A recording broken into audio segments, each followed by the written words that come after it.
Ça y est, vous avez trouvé la maison de vos rêves.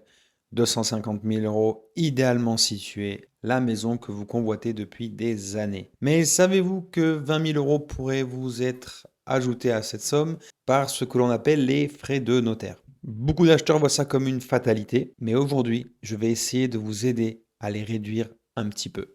En 2026, les frais de notaire peuvent peser lourd. On est entre 7 et 8% du prix d'achat. Mais ces 7 à 8% vont dans la poche du notaire?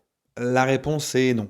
Et comprendre où va cet argent est un premier levier pour économiser. Allons-y. Déjà, c'est quoi la différence entre l'ancien ou le neuf? Eh bien, un bien ancien, c'est un bien qui a au moins été vendu une fois ou qu'il a plus de 5 ans. Si c'est votre cas, préparez vos 7 ou 8%.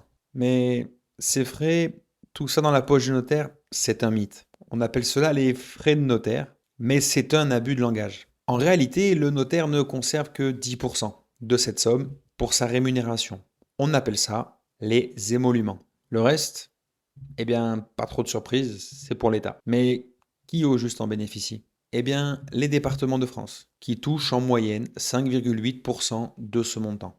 Ensuite, il a ce qu'on appelle les débours, environ 1400 euros dans ce cas de figure. C'est simplement les tâches administratives, le cadastre, les diagnostics, bref, tout ce qui touche à votre achat. Et ensuite, il y a la sécurité immobilière qui est de 0,10%. Mais maintenant, rentrons dans le cœur de cette vidéo qui sont les 3 astuces pour payer un petit peu moins. Astuce numéro 1, déduire le mobilier. Si vous achetez par exemple une maison, cette fameuse maison, avec une cuisine équipée, ou avec des meubles, dressing, tous les aménagements que vous pouvez imaginer que vous souhaitez garder lors de l'achat, eh bien, vous ne payerez pas de taxes dessus. Évaluez le prix et déduisez-le du prix de vente. Vous ne paierez donc de frais de notaire que sur l'immobilier net. Astuce numéro 2. Les frais d'agence à la charge de l'acquéreur. C'est technique mais crucial. Si les frais d'agence sont à la charge du vendeur, ils sont inclus dans le calcul des frais de notaire. S'ils sont à votre charge, vous les acquéreurs, l'assiette de calcul baisse et vous économisez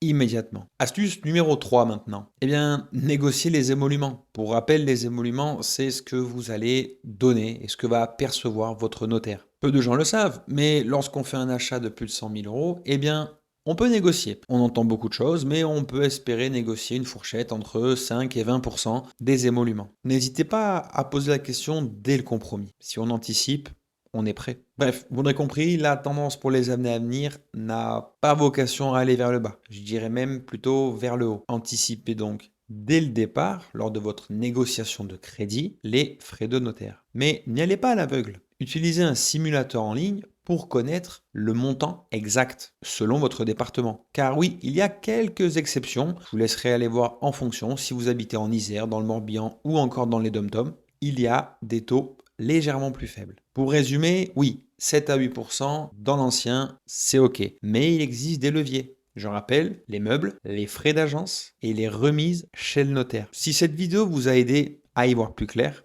abonnez-vous et dites-moi en commentaire si pour vous ça a été la douche froide ou peut-être une bonne nouvelle car vous avez réussi à déduire un certain nombre de petits points comme on l'a dit dans cette vidéo qui vous ont permis de réduire vos frais de notaire. Je vous remercie de votre écoute, je vous dis à très bientôt sur cette chaîne.